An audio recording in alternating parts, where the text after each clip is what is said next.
সরাসরি চোখ রাখবো প্রধানমন্ত্রীর মন কি বাতে। ऑपरेशन सिंदूर ने दुनिया भर में आतंक के खिलाफ लड़ाई को नया विश्वास और उत्साह दिया है। साथियों, ऑपरेशन सिंदूर सिर्फ एक सैन्य मिशन नहीं है, ये हमारे संकल्प, साहस और बदलते भारत की तस्वीर है। और इस तस्वीर ने पूरे देश को देशभक्ति के भावों से भर दिया है, तिरंगे में रंग दिया है। आपने देखा होगा, देश के कई शहरों में, गांवों में, छोटे छोटे कस्बों में तिरंगा यात्राएं निकाली गई। हजारों लोग हाथों में तिरंगा लेकर देश की सेना, उसके प्रति वंदन अभिनंदन करने निकल पड़े। कितने ही शहरों में सिविल डिफेंस वॉलेंटियर बनने के लिए बड़ी संख्या में युवा एकजुट हो गए। और हमने देखा, चंडीगढ़ के वीडियो तो काफी वायरल हुए थे। सोशल मीडिया पर कविताएं लिखी जा रही थी, संकल्प गीत गाए जा रहे थे, छोटे छोटे बच्चे पेंटिंग बना रहे थे जिनमें बड़े संदेश छुपे थे। मैं भी 3 दिन पहले बीकानेर गया था। वहां बच्चों ने मुझे ऐसी ही एक पेंटिंग भेंट की थी। ऑपरेशन सिंदूर ने देश के लोगों को इतना प्रभावित किया है कि कई परिवारों ने इसे अपने जीवन का हिस्सा बना लिया है। बिहार के कटिहार में, यूपी के कुशीनगर में और भी कई शहरों में उस दौरान जन्म लेने वाले बच्चों का नाम सिंदूर रखा गया है। साथियों, हमारे जवानों ने आतंक के अड्डों को तबाह किया। यह उनका अदम्य साहस था और उसमें शामिल थी भारत में बने हथियारों, उपकरणों और टेक्नोलॉजी की ताकत। उसमें आत्मनिर्भर भारत का संकल्प भी था। हमारे इंजीनियर्स, हमारे तकनीशियन, हर किसी का पसीना इस विजय में शामिल है। इस अभियान के बाद पूरे देश में वोकल फॉर लोकल को लेकर एक नई ऊर्जा दिख रही है। कई बातें मन को छू जाती है। एक माँ बाप ने कहा, अब हम अपने बच्चों के लिए सिर्फ भारत में बने खिलौने ही लेंगे। देशभक्ति की शुरुआत बचपन से होगी। कुछ परिवारों ने शपथ ली है, हम अपनी अगली छुट्टियां देश के किसी खूबसूरत जगह में ही बिताएंगे। कई युवाओं ने वेड इन इंडिया का संकल्प लिया है, वो देश में ही शादी करेंगे। किसी ने ये भी कहा है, अब जो भी गिफ्ट देंगे वह किसी भारतीय शिल्पकार के हाथों से बना होगा। साथियों, यही तो है भारत की असली ताकत, जन मन का जुड़ाव, जन भागीदारी। मैं आप सबसे भी आग्रह करता हूं, आइए इस अवसर पर एक संकल्प लें। हम अपने जीवन में जहां भी संभव हो देश में बनी चीजों को प्राथमिकता देंगे। यह सिर्फ आर्थिक आत्मनिर्भरता की बात नहीं है, यह राष्ट्र के निर्माण में भागीदारी का भाव है। हमारा एक कदम भारत की प्रगति में बहुत बड़ा योगदान बन सकता है।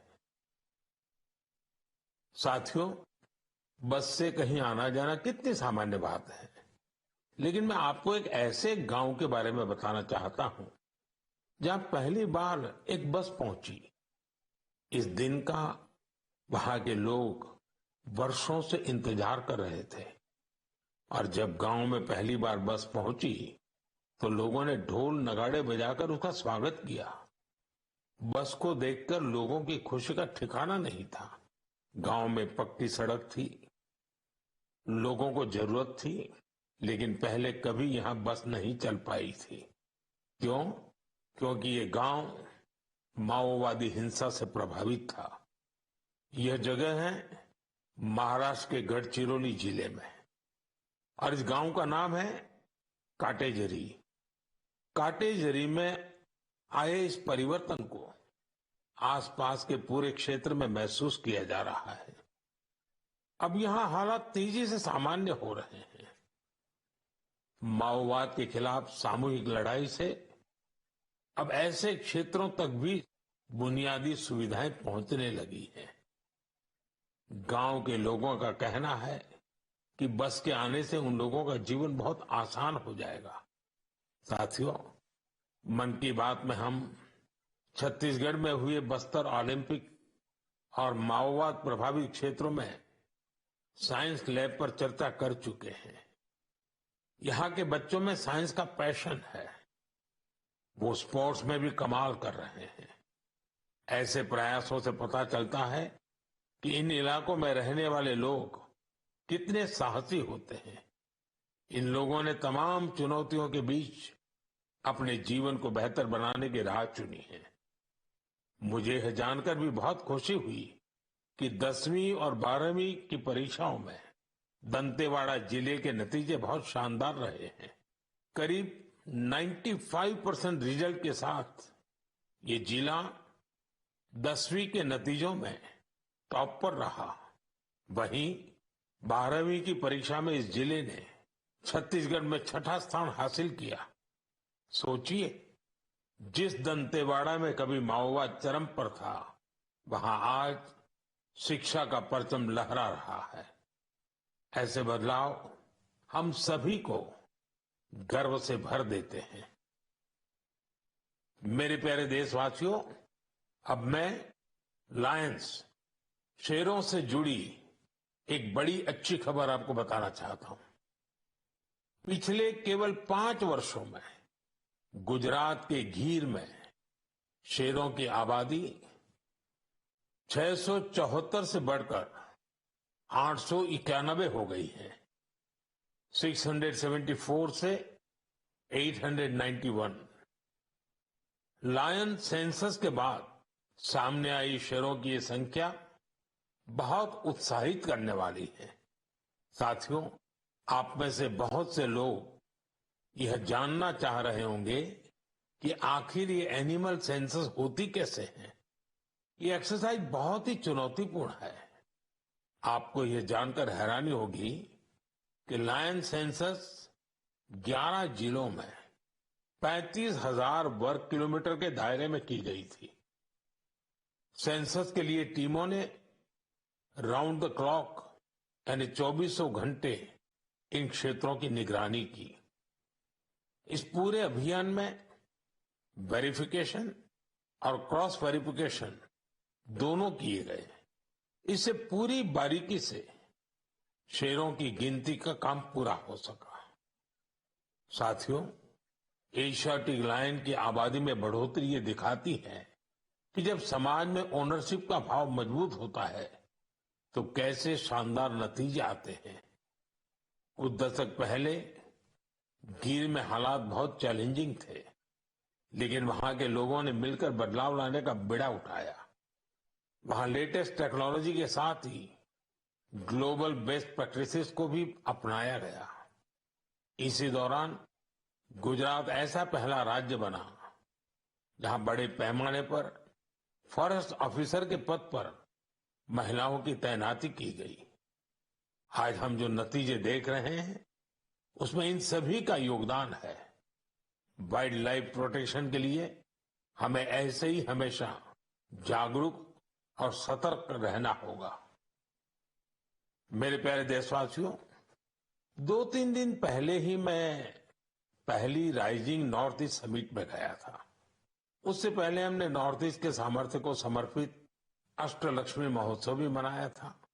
नॉर्थ ईस्ट की बात ही कुछ और है। वहां का सामर्थ्य, वहां का टैलेंट वाकई अद्भुत है। मुझे एक दिलचस्प कहानी पता चली है क्राफ्टेड फाइबर्स की। क्राफ्टेड फाइबर्स ये सिर्फ एक ब्रांड नहीं, सिक्किम की परंपरा, बुनाई की कला और आज के फैशन की सोच, तीनों का सुंदर संगम है।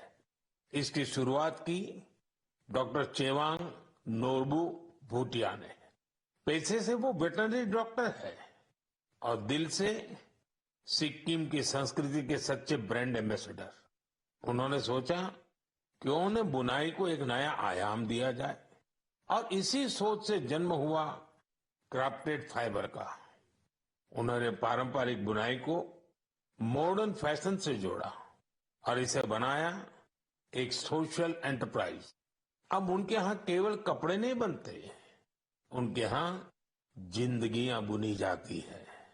वे लोकल लोगों को स्किल ट्रेनिंग देते हैं, उन्हें आत्मनिर्भर बनाते हैं।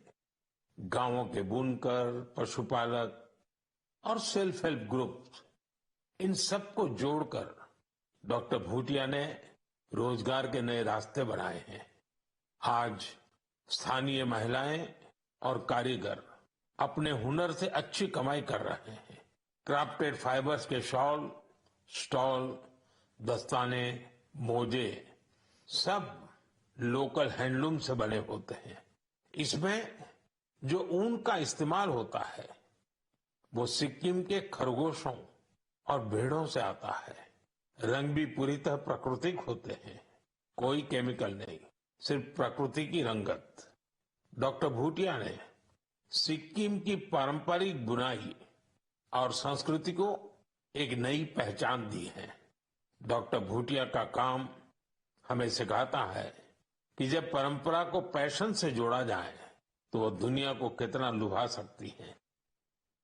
मेरे प्यारे देशवासियों, आज मैं आपको एक ऐसे शानदार व्यक्ति के बारे में बताना चाहता हूं जो एक कलाकार भी हैं और जीती जागती प्रेरणा भी है। नाम है जीवन जोशी, उम्र 65 साल। अब सोचिए, जिनके नाम में ही जीवन हो वो कितनी जीवंतता से भरे होंगे। जीवन जी उत्तराखंड के हल्द्वानी में रहते हैं। बचपन में पोलियो ने उनके पैरों की ताकत छीन ली थी, लेकिन पोलियो उनके हौसलों को नहीं छीन पाया। उनके चलने की रफ्तार भले ही कुछ धीमी हो गई, लेकिन उनका मन कल्पना की हर उड़ान उड़ता रहा। इसी उड़ान में जीवन जी ने एक अनोखी कला को जन्म दिया। नाम रखा बगेट। इसमें वो चीड़ के पेड़ों से गिरने वाली सूखी छाल से सुंदर कलाकृतियां बनाते हैं।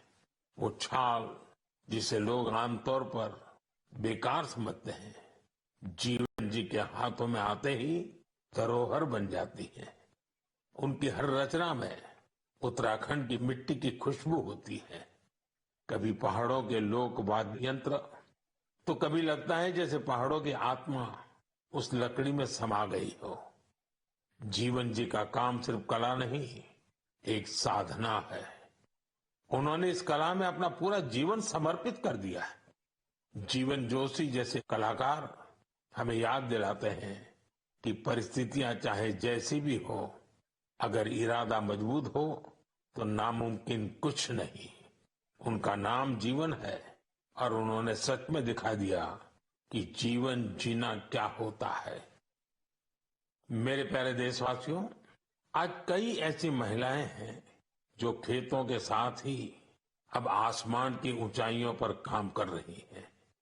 जी हाँ, आपने सही सुना। अब गांव की महिलाएं ड्रोन दीदी बनकर ड्रोन उड़ा रही हैं और उससे खेती में नई क्रांति ला रही है।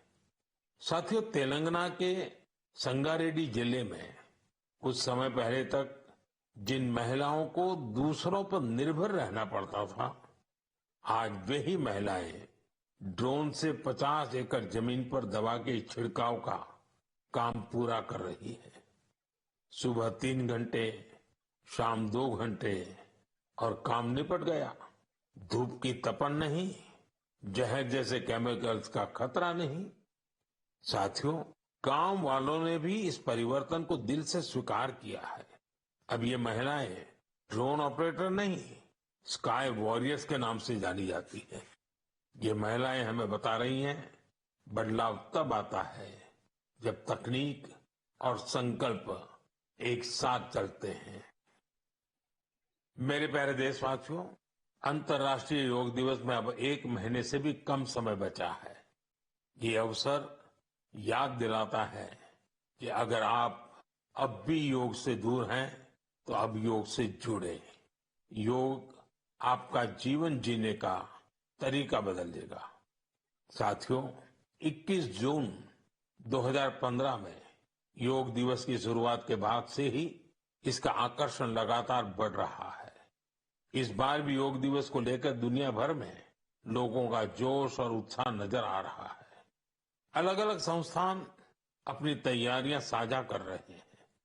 बीते वर्षों की तस्वीरों ने बहुत प्रेरित किया है। हमने देखा है अलग अलग देशों में किसी साल लोगों ने योग चेन बनाई, योग रिंग बनाई। ऐसी बहुत ही तस्वीरें हैं जहां एक साथ 4 जनरेशन मिलकर योग कर रही हैं। बहुत से लोगों ने अपने शहर की आइकॉनिक प्लेसेस को योग के लिए चुना। आप भी इस बार कुछ इंटरेस्टिंग तरीके से योग दिवस मनाने के बारे में सोच सकते हैं। साथियों, आंध्र प्रदेश की सरकार ने योग आंध्र अभियान शुरू किया है। इसका उद्देश्य पूरे राज्य में योग संस्कृति को विकसित करना है। इस अभियान के तहत योग करने वाले 10 लाख लोगों का एक पूल बनाया जा रहा है। मुझे इस वर्ष विशाखापत्तनम में योग दिवस कार्यक्रम में शामिल होने का अवसर मिलेगा। मुझे जानकर अच्छा लगा कि इस बार भी हमारे युवा साथी देश की विरासत से जुड़ी आइकॉनिक प्लेसेस पर योग करने वाले हैं। कई युवाओं ने नए रिकॉर्ड बनाने और योग चेन का हिस्सा बनने का संकल्प लिया है। हमारे कॉरपोरेट्स भी इसमें पीछे नहीं है।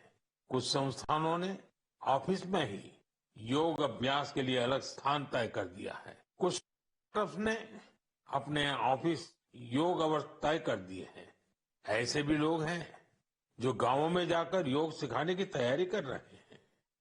हेल्थ और फिटनेस को लेकर लोगों की ये जागरूकता मुझे बहुत आनंद देती है। साथियों, योग दिवस के साथ साथ आयुर्वेद के क्षेत्र में भी कुछ ऐसा हुआ है जिसके बारे में जानकर आपको बहुत खुशी होगी। कल ही यानी 24 मई को WHO के डायरेक्टर जनरल और मेरे मित्र तुलसी भाई की मौजूदगी में एक MOU साइन किया गया है।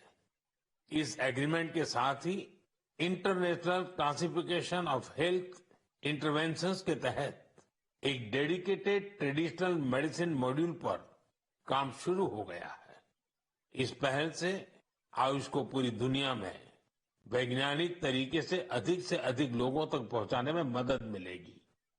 साथियों, आपने स्कूलों में ब्लैक बोर्ड तो देखा होगा, लेकिन अब कुछ स्कूलों में शुगर बोर्ड भी लगाया जा रहा है। ब्लैक बोर्ड नहीं, शुगर बोर्ड। CBSE की इस अनोखी पहल का उद्देश्य है बच्चों को उनके शुगर इंटेक के प्रति जागरूक करना। कितनी चीनी लेनी चाहिए और कितनी चीनी खाई जा रही है, ये जानकर बच्चे खुद से ही हेल्दी विकल्प चुनने लगे हैं। ये एक अनोखा प्रयास है और इसका असर भी बड़ा पॉजिटिव होगा। बचपन से ही स्वस्थ जीवन शैली की आदतें डालने में ये काफी मददगार साबित हो सकता है। कई अभिभावकों ने इसे सराहा है और मेरा मानना है ऐसी पहल दफ्तरों, कैंटीनों और संस्थानों में भी होनी चाहिए। आखिरकार सेहत है तो सब कुछ है। फिट इंडिया ही स्ट्रांग इंडिया की नींव है। मेरे प्यारे देशवासियों, स्वच्छ भारत की बात हो और मन की बात के श्रोता पीछे रहे, ऐसा कैसे हो सकता है भला? मुझे पूरा विश्वास है कि आप सब अपने अपने स्तर पर इस अभियान को मजबूती दे रहे हैं। लेकिन आज मैं आपको एक ऐसी मिसाल के बारे में बताना चाहता हूं जहां स्वच्छता के संकल्प ने पहाड़ जैसी चुनौतियों को भी मात दे दी।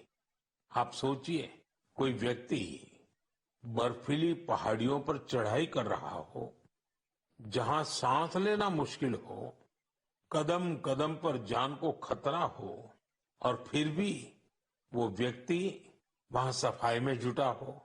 ऐसा ही कुछ किया है हमारी ITBP की टीमों के सदस्यों ने। ये टीम माउंट मकालू जैसे विश्व की सबसे कठिन चोटी पर चढ़ाई के लिए गई थी। पर साथियों, उन्होंने सिर्फ पर्वतारोहण नहीं किया, उन्होंने अपने लक्ष्य में एक मिशन और जोड़ा, स्वच्छता का। चोटी के पास जो कचरा पड़ा था, उन्होंने उसे हटाने का बीड़ा उठाया। आप कल्पना कीजिए, 150 किलो से ज्यादा नॉन बायोडिग्रेडेबल वेस्ट इस टीम के सदस्य अपने साथ नीचे लाए। इतनी ऊंचाई पर सफाई करना कोई आसान काम नहीं है, लेकिन यह दिखाता है कि जहां संकल्प होता है, वहां रास्ते अपने आप बन जाते हैं।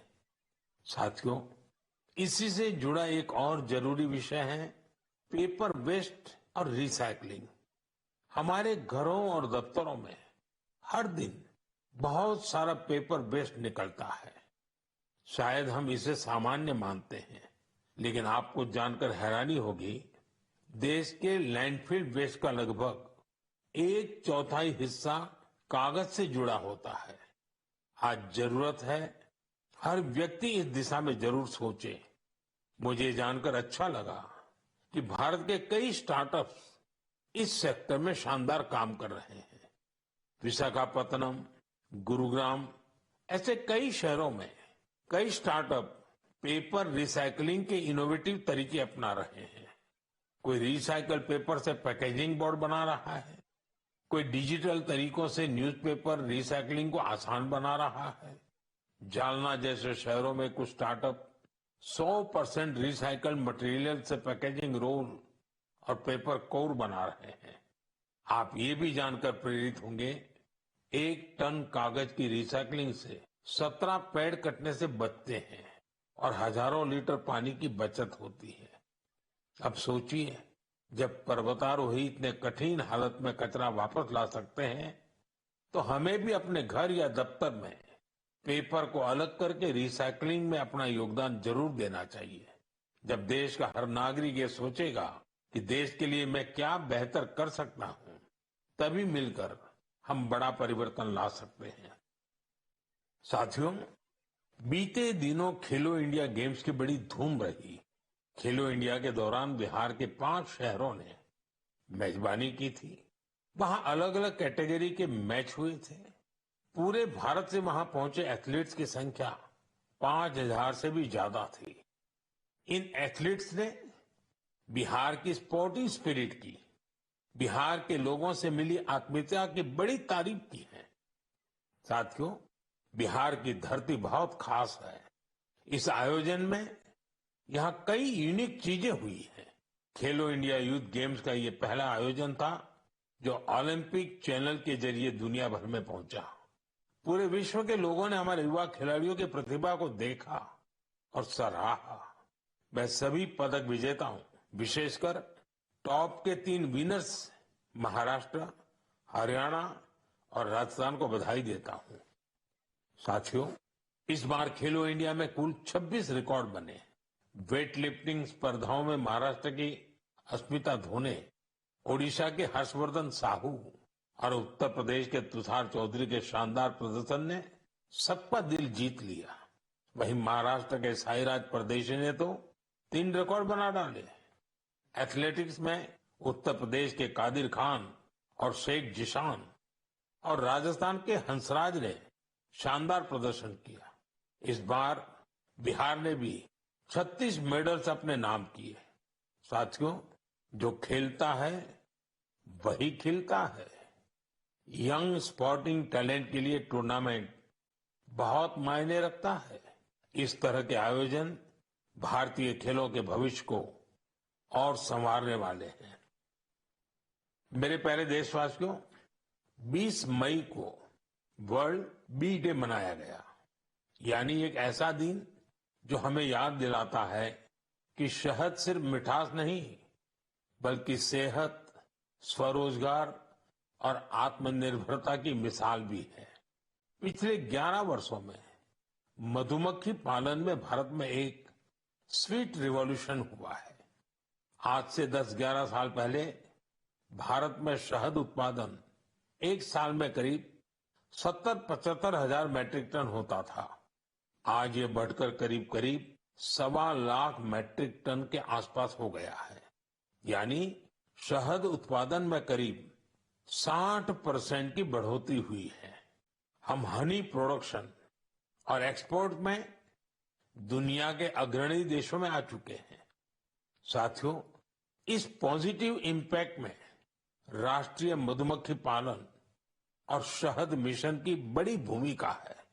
इसके तहत मधुमक्खी पालन से जुड़े हजारों किसानों को ट्रेनिंग दी गई, उपकरण दिए गए और बाजार तक उनकी सीधी पहुंच बनाई गई। साथियों, ये बदलाव सिर्फ आंकड़ों में नहीं दिखता, ये गांव की जमीन पर भी साफ नजर आता है। छत्तीसगढ़ के कोरिया जिले का एक उदाहरण है। यहाँ आदिवासी किसानों ने सोन हनी नाम से एक शुद्ध जैविक शहद ब्रांड बनाया है। आज वह शहद जैम समेत अनेक ऑनलाइन पोर्टल पर बिक रहा है। यानी गांव की मेहनत अब ग्लोबल हो रही है। इसी तरह उत्तर प्रदेश, गुजरात, जम्मू कश्मीर, पश्चिम बंगाल और अरुणाचल प्रदेश में हजारों महिलाएं और युवा अब हनी उद्यमी बन चुके हैं। साथियों, और अब शहद की केवल मात्रा नहीं, उसकी शुद्धता पर भी काम हो रहा है। कुछ स्टार्टअप अब एआई और डिजिटल टेक्नोलॉजी से शहद की गुणवत्ता को प्रमाणित कर रहे हैं।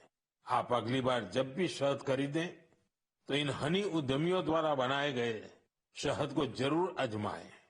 कोशिश करें कि किसी लोकल किसान से, किसी महिला उद्यमी से भी शहद खरीदें, क्योंकि उस हर बूंद में स्वाद ही नहीं, भारत की मेहनत और उम्मीदें घुली होती हैं।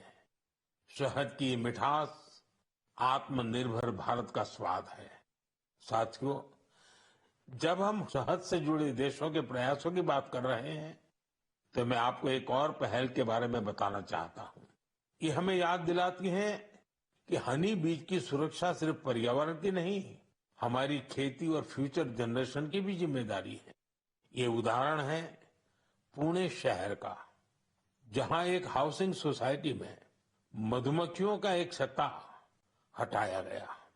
शायद सुरक्षा के कारण या डर की वजह से, लेकिन इस घटना ने किसी को कुछ सोचने पर मजबूर कर दिया। अमित नाम के युवा ने तय किया कि बीज को हटाना नहीं, उन्हें बचाना चाहिए।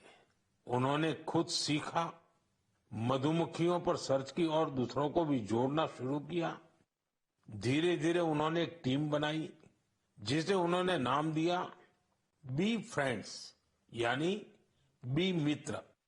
अब ये बी फ्रेंड्स मधुमक्खियों के छत्तों को एक जगह से दूसरी जगह सुरक्षित तरीके से ट्रांसफर करते हैं ताकि लोगों को खतरा न हो और हनी बीज भी जिंदा रहे। अमित जी के इस प्रयास का असर भी बड़ा शानदार हुआ है। हनी बीज की कॉलोनी बच रही है, हनी प्रोडक्शन बढ़ रहा है और सबसे जरूरी है, लोगों में अवेयरनेस भी बढ़ रही है। ये पहल हमें सिखाती है कि जब हम प्रकृति के साथ तालमेल में काम करते हैं तो उसका फायदा सबको मिलता है। मेरे प्यारे देशवासियों, मन की बात के इस एपिसोड में इस बार इतना ही। आप इसी तरह देश के लोगों की उपलब्धियों को, समाज के लिए उनके प्रयासों को मुझे भेजते रहिए। मन की बात के अगले एपिसोड में फिर मिलेंगे। कई नए विषयों और देशवासियों की नई उपलब्धियों की चर्चा करेंगे। मुझे आपके संदेशों का इंतजार है। आप सबका बहुत बहुत धन्यवाद। नमस्कार।